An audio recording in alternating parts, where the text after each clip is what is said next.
Mula sa Broadcast City, narito ngayon ang Newswatch Filipino Edition. Sumasa inyo sa Luzon,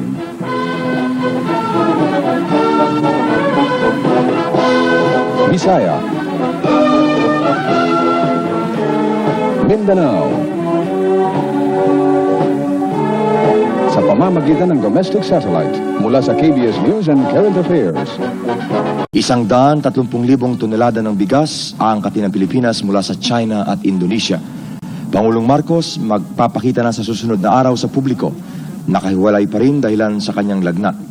Presyo ng lingis magbabago tuwing ika-2 buwan. Sa ibayong dagat, karagdagang armas ng Unyong Sobyet itinalaga sa Far East at sa sports.